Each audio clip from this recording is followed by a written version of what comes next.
Sa ngalan ng Ama at ng Anak at ng Espiritu Santo. Amen. Sumainyo ang Panginoon. At sumayo rin. Mga kapatid, tayo po ay nagkakatipon upang purihin ang Ama, pasalamatan sa mga biyayang pinagkaloob sa atin, at mulit-muli dumulog ng ating mga panalangin at minimiti. Panalangin natin na nawa ang salita ng Diyos ay magkameron ng kaganapan sa ating buhay. Hindi lang ito pinapahayag, pinakikinggan, kundi isinasabuhay. Aminin natin ang ating mga kasalanan upang tayo maging marapat kumanap sa banal na pagdiriwang.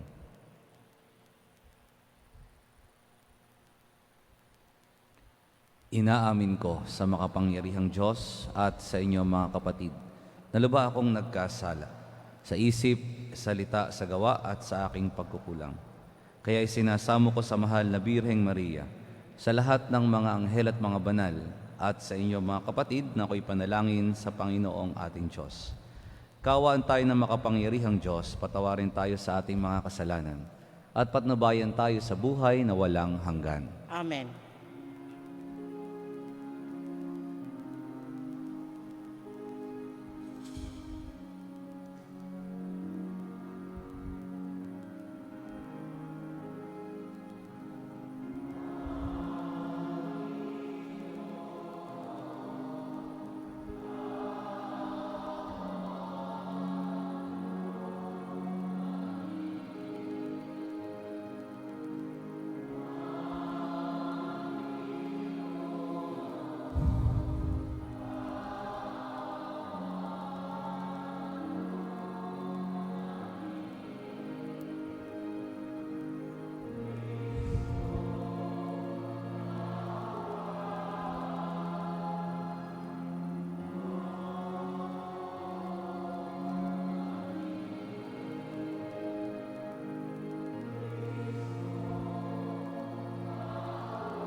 Panginoon,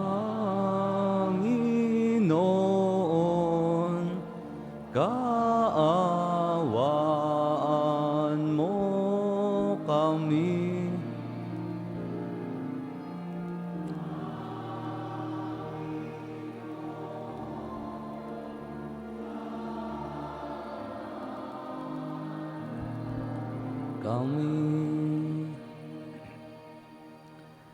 Manalangin tayo. Ama naming makapangyarihan, ang iyong dumadalangin sambahinan ay matapat mo nawang lingapit sa baybayan upang makita namin ang dapat gampanan. At para rito ay magkaroon kami ng kakayanan sa pamamagitan ni Jesucristo, kasama ng Espiritu Santo magpasawalang hanggan. Amen. Ang lahat po ay magsiupo.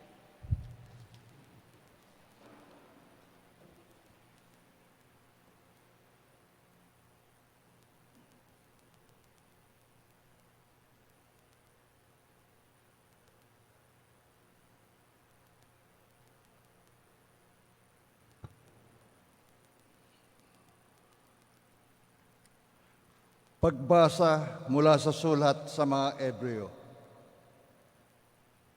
Hindi sa mga anghel ipinailalim ng Diyos ang sanlibutan na nooy kanyang lilikhain. Ang sanlibutang tinutukoy namin. Sa halip ay ganito ang patunay sa isang bahagi ng kasulatan.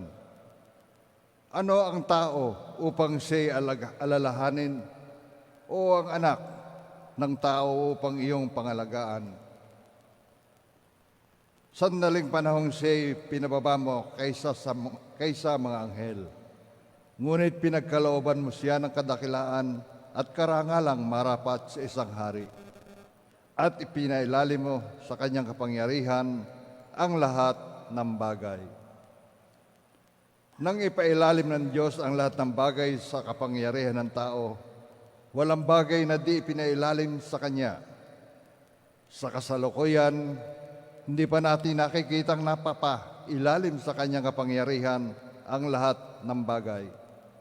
Subalit alam nating si Jesus, bagamat sandaling panahong pinababa kaysa sa mga anghel, ay binigyan ng karangalan at kadakilaan dahil sa Kanyang pagkamatay.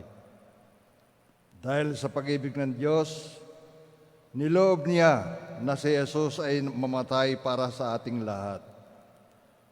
Sa pamamagitan ng mga pagtitiis, siya ay pinapaging ganap ng Diyos na lumikha at nangalaga sa lahat ng bagay upang makapagdala ng marami sa kaluwalhatian. Marapat lamang na gawin niya iyon sapagkat si Jesus ang pinagmumulan ng kanilang kaligtasan. Si Jesus ang nagpapabanal sa kanila at iisa ang Ama ng napapabanal at ng pinapaging banal. Kaya't hindi niya kinahiyang tawagin silang mga kapatid. Ganito ang kanyang sinabi,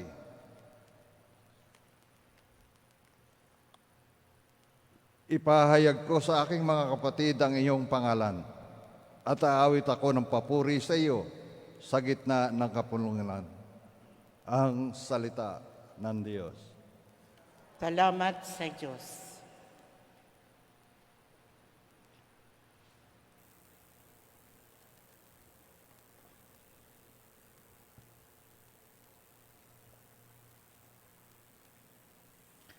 Pinamahala sa anak ang ginawa niyang lahat. Pinamahala sa anak ang ginawa niyang lahat. Ikaw, O Poon, Panginoon namin, laganap sa lupa ang iyong duningning. Ano nga ang tao upang iyong alalahanin, ay ano nga siya na tulad mong kalingain. Pinamahala sa anak ang ginawa niyang lahat. Nilikha mo siya na halos kapantay na iyong luningning at kadakilaan. Pinamahala mo sa buong daigdig, sa lahat ng bagay, malakit, maliit. Pinamahala sa anak ang ginawa niyang lahat. Mga bakat tupa, hayop na mabangis, sa lahat ng ibong nasa himpapawid, at maging sa isda, sa ilalim ng tubig. Pinamahala sa anak ang ginawa niyang lahat. Ang lahat po ay magsitayo.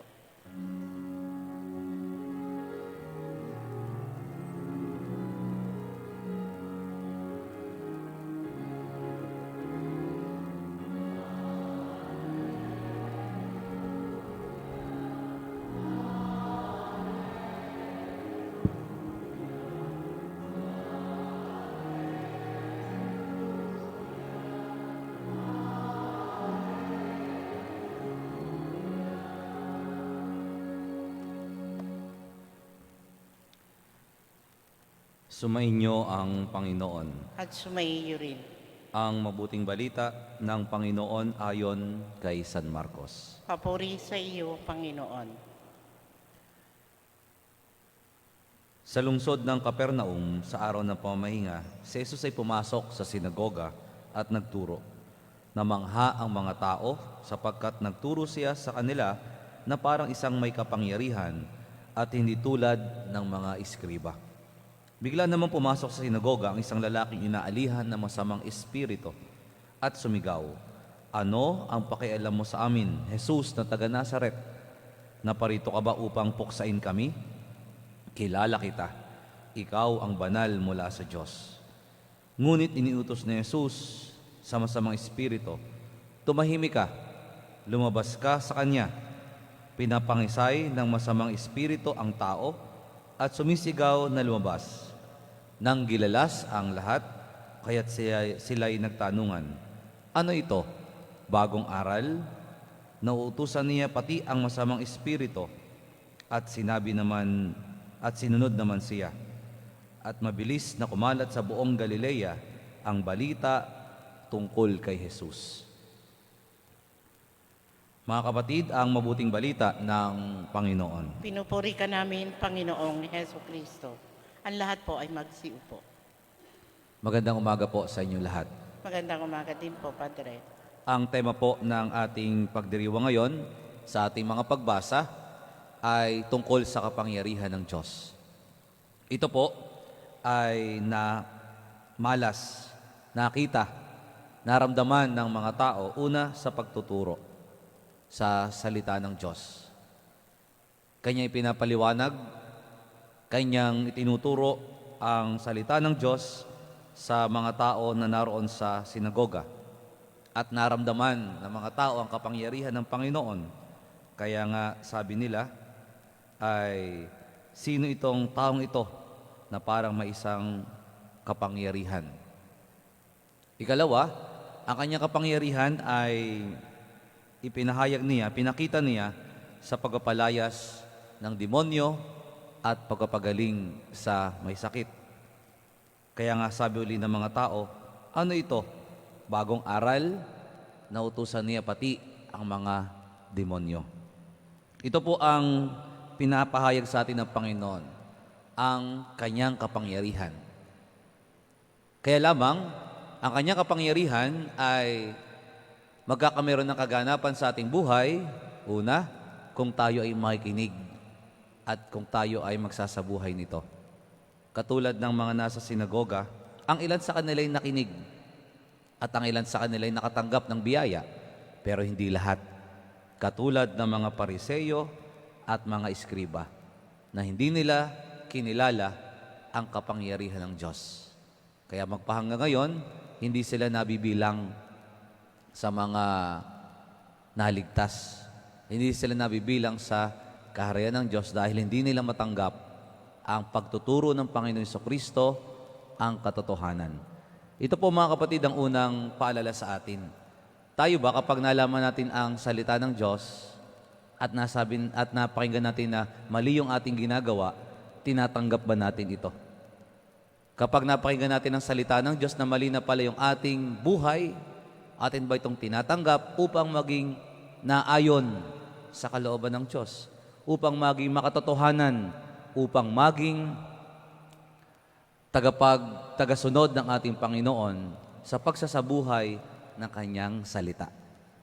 Sana ho katulad tayo ng iba na naniwala at tinanggap ang salita ng Diyos, hindi tulad ng mga patuloy na matigas ang puso at hindi nakikinig sa salita ng Diyos, kaya hindi nagkakameron ng kaganapan sa kanilang buhay.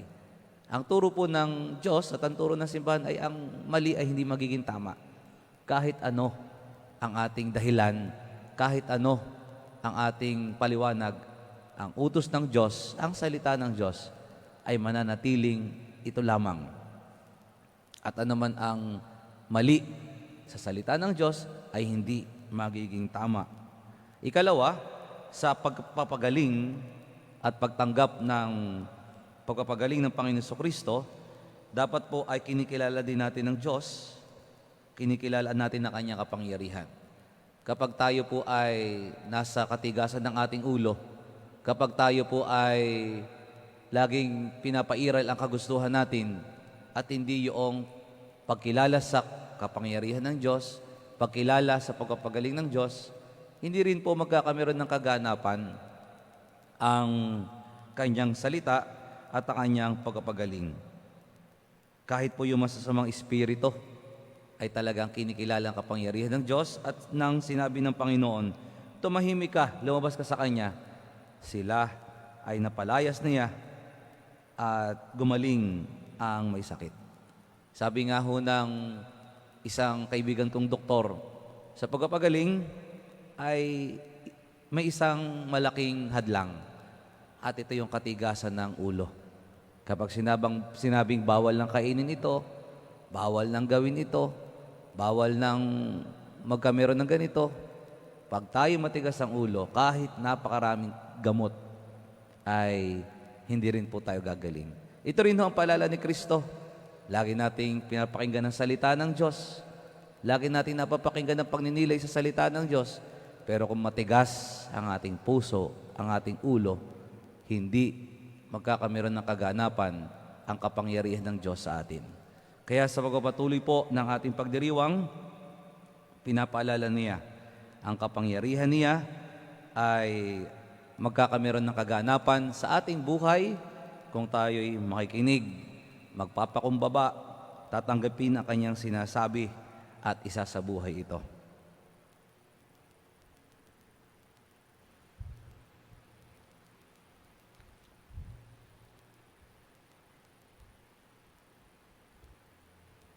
Ang lahat po ay magsitayo.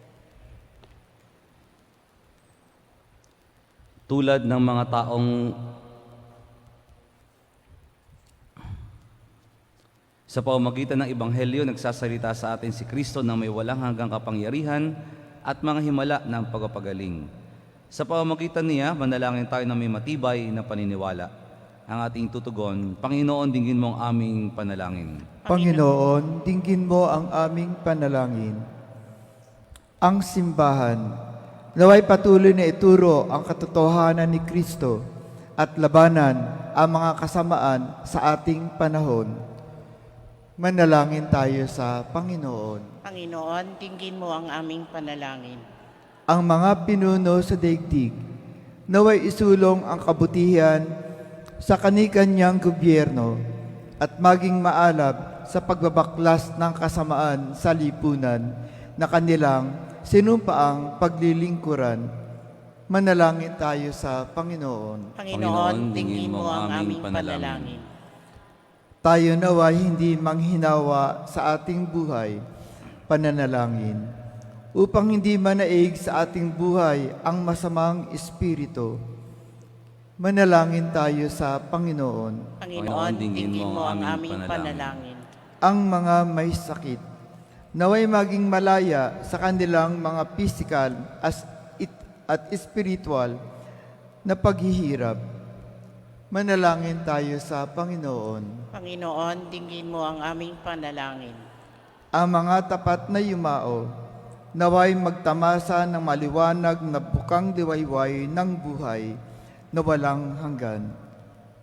Manalangin tayo sa Panginoon. Panginoon, dinggin mo ang aming panalangin. Amang nasa langit, nagbubunyi kami sa yaman ng iyong pag-ibig sa amin. Pakatatagin mo ang iyong kapangyarihan sa amin at samahan mo kami sa landas ng aming buhay. Hinihiling namin ito sa pamamagitan ni Kristo ang aming Panginoon. Amen. Ang lahat po ay magsiupo.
Nagbibigang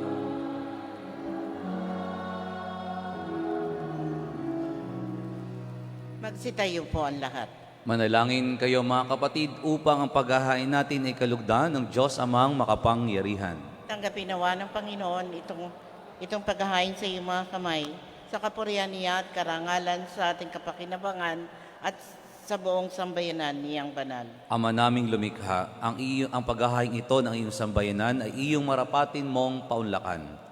Pakundangan dito, mapasa amin nawa ang iyong kabanalan at ang masugid naming dalangin, ang iyong pagbigyan sa pamamagitan ni Jesucristo, kasama na Espiritu Santo magpasawalang hanggan. Amen.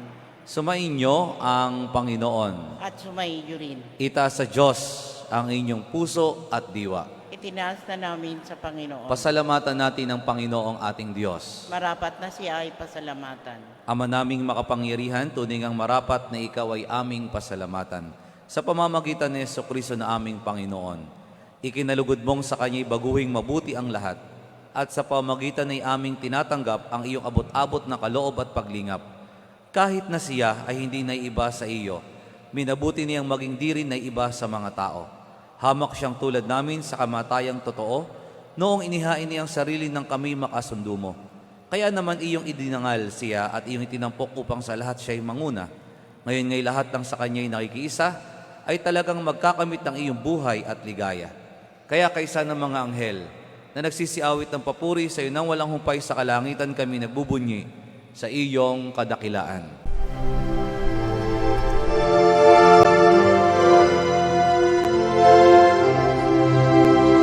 Santo, Santo, Santo, Panginoong Diyos makapangyarihan, napupuno ang langit at lupa ng kalwalhatian mo. Hosana sa kaitaasan, pinagpalang na paririto sa ngalan ng Panginoon. Hosana sa kaitaasan.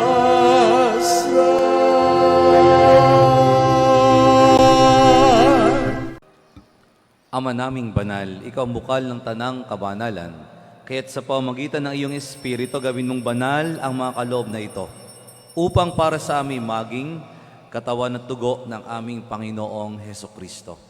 Bago niya pinagtiisang kusang loob na maging handog, hinawakan niya ang tinapay. Pinasalamatan kaniya, pinaghati-hati na iyon, iniabot sa kanya mga alagad at sinabi, "Tanggapin ninyong lahat ito at kanin.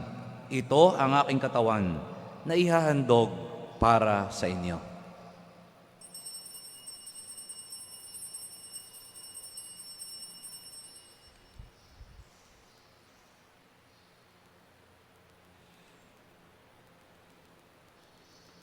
Gayun din naman nung matapos ang hapunan, hinawakan niya ang kalis, muli kanyang pinasalamatan. Iniabot niya ang kalis sa kanyang mga alagad at sinabi, "Tanggapin ninyong lahat ito at inumin. Ito ang kalis ng aking dugo ng bago at walang hanggang tipan. Ang aking dugo na ibubuhos para sa inyo at para sa lahat sa kapagpapatawad ng mga kasalanan. Gawin ninyo ito sa pag-alaala sa akin."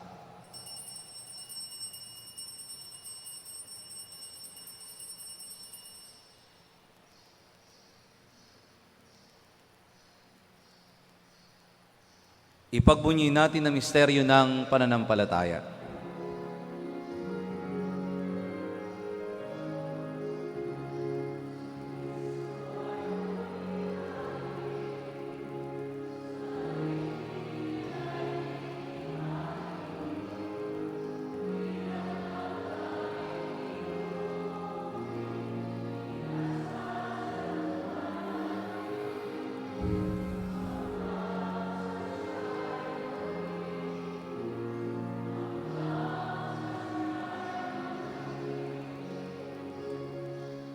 Ama, ginagawa namin ngayon ang pag-alaala sa pagkamatay at muling pagkabuhay ng iyong anak. Kaya't iniaalay namin sa iyong tinapay na nagbibigay buhay at ang kalis na nagkakaloob ng kaligtasan. Kami nagpapasalamat dahil kami iyong minarapat na tumayo sa harap mo para maglingkod sa iyo. Isinasamo namin kami magsasalo-salo sa katawan at dugo ni Kristo ay mabuklod sa pagkakaisa sa pamamagitan ng Espiritu Santo. Ama, lingapin mo ang iyong simbahang laganap sa buong daigdig. Puspusin mo kami sa pag-ibig kay San Francisco na aming Santo Papa at ni Mel Rey na aming Obispo at ng Tanang Kaparian. Alalahanin mo rin ang mga kapatid naming nahimlay na may pag-asang sila muling mabubuhay, gayon din ang lahat ng mga pumanaw. Kaawaan mo sila at patuloyin sa iyong kaliwanagan. Kaawaan at pagindapatin kaming lahat na makasalo sa iyong buhay na walang wakas. Kaysa na mahal na Birheng Maria na ina ng Diyos, na kanyang kabiyak na pusong si San Jose, kaysa na mga apostol at ang lahat ng mga banal, na namuhay dito sa daigdig ng kalugod-lugod sa iyo, may pagdiwang nawa namin ang pagpupuri sa ikararangal mo sa pamamagitan ng iyong anak na aming Panginoong Hesukristo. Sa pamamagitan ni Kristo, kasama niya at sa Kanya, ang lahat ng parangal at papuri ay sa iyo, Diyos amang makapangyarihan, kasama na Espiritu Santo magpasawalang hanggan.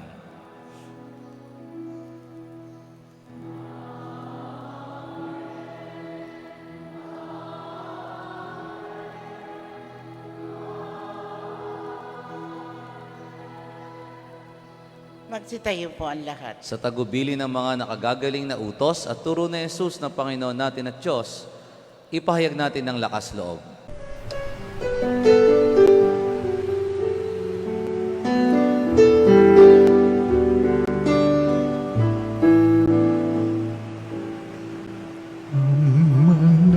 namin sumasalang ka, sambahin ang ngalan mo, mapasamin ang kaharian mo, sundin ang loob mo dito sa lupa para nang sa langit. Bigyan mo po kami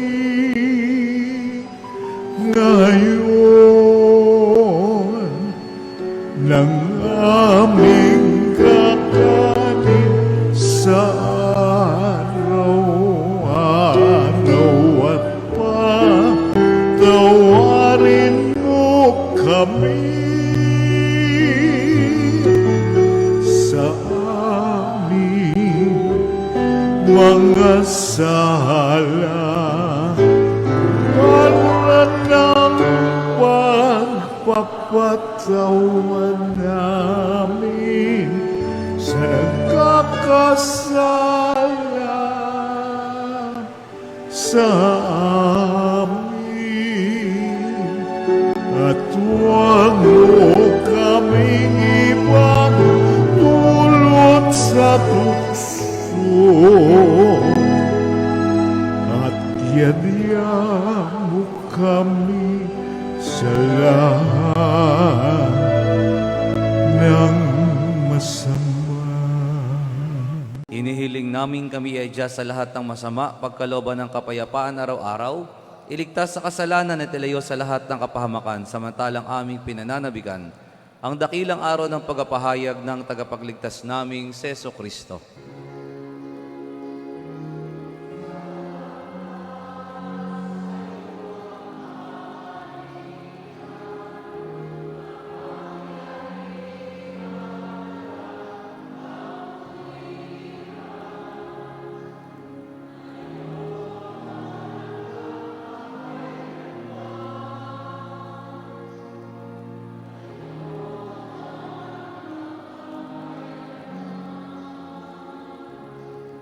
Panginoong Kristo, sinabi mo sa iyong mga apostol, kapayapaan ang iniiwan ko sa inyo.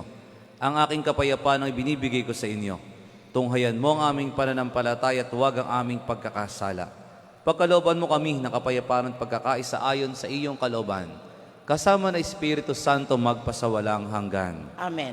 Ang kapayapaan ng Panginoon ay laging sumainyo. At sumaiyo rin. Magbigayan kayo ng kapayapaan sa isa't isa.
Ang lahat po ay magsiluhod.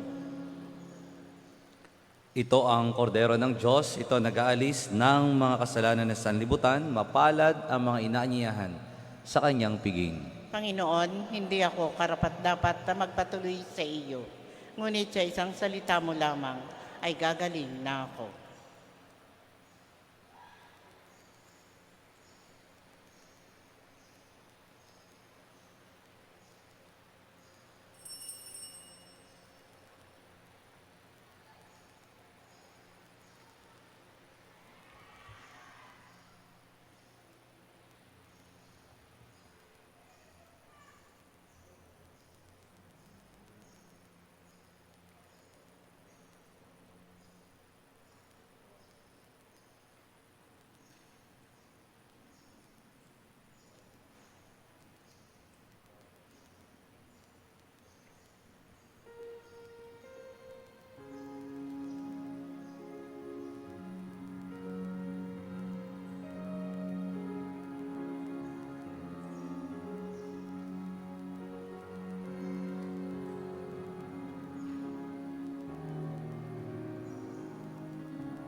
Magsitayo na po ang lahat. Manalangin tayo. Ama naming mapagmahal, hinihiling namin kami pagbigyan, pakundangan sa iyong dulot na pakikinabang. Ipagkaloob mong ikaw ay aming paglingkuran sa pumuhay namin sa parang iyong kinalulugdan sa pamamagitan ni Jesucristo, kasama ng Espiritu Santo magpasawalang hanggan. Amen. Sumainyo ang Panginoon. At sumaiyo rin. At pagpalain kayo ng makapangyarihang Diyos, Ama at Anak at Espiritu Santo. Amen. Tapos na ang ating pagdiriwang, humayo kayong taglay ang pag-ibig ni Kristo. Salamat sa Diyos.